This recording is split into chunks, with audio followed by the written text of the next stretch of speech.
నమస్తే అండి. ఇది సితందర్ దగ్గరలో ఉన్న 3 ఫ్లోర్లు కలిగిన ఇండిపెండెంట్ హౌస్ అండి. చిన్న ఫ్యామిలీకి బాగుంటుందండి. నార్మల్గా ఒక 50 లక్షల లోపు ఏదైనా ఒక ఇండిపెండెంట్ హౌస్ ఒక 3 ఫ్లోర్లు కావాలనుకుంటే హైవే రోడ్డుకి దగ్గరగా మంచి ఆప్షన్ అని చెప్పచ్చండి. సింగిల్ బెడ్రూము, కిచెను ఆ మోడల్ ఉంటుంది. ఒకటి శాంపుల్కి చూద్దామండి. మనకి ఇంటి ముందు చిన్న చిన్న స్పేస్ అయితే కనిపిస్తుంది. ఇదంతా మనకి హాల్ కమ్ బెడ్రూమ్ అని చెప్పచ్చు. ఈ చివర్లో మనకి కిచెన్ వస్తుంది. కిచెన్ ఎల్ షేప్లో కనిపిస్తుంది.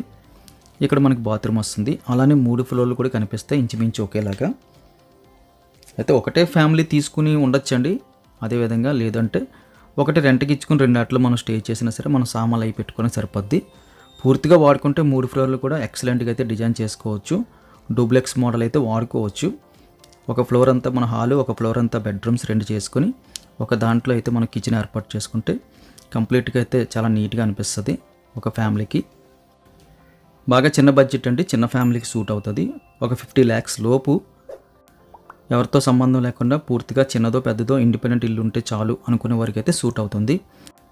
విశాలంగా చాలా స్పేసెస్గా ఉండాలి అనుకుని ఆలోచించే వారికి అయితే ఇది సూట్ అవ్వదండి.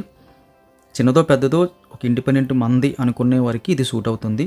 తక్కువ బడ్జెట్ కాబట్టి మెయిన్ రోడ్కి దగ్గర అన్నీ అందుబాటులో దొరుకుతాయి. కన్స్ట్రక్షన్ క్వాలిటీ కూడా బాగుందండి. ఎక్కడ కూడా మనకి డ్యామేజ్ ఏం కనిపించలేదు. హ్యాపీగా మనం 20-30 years వాడేసుకోవచ్చు. తర్వాత కావాలంటే మనం రెనోవేషన్ చేసుకోవచ్చు. ఈ ఇండిపెండెంట్ హౌస్ కావాల్సిన వాళ్ళు స్క్రీన్ మీద కనిపిస్తున్న నెంబర్కి కాల్ చేయండి. నార్మల్ కాల్ చేసి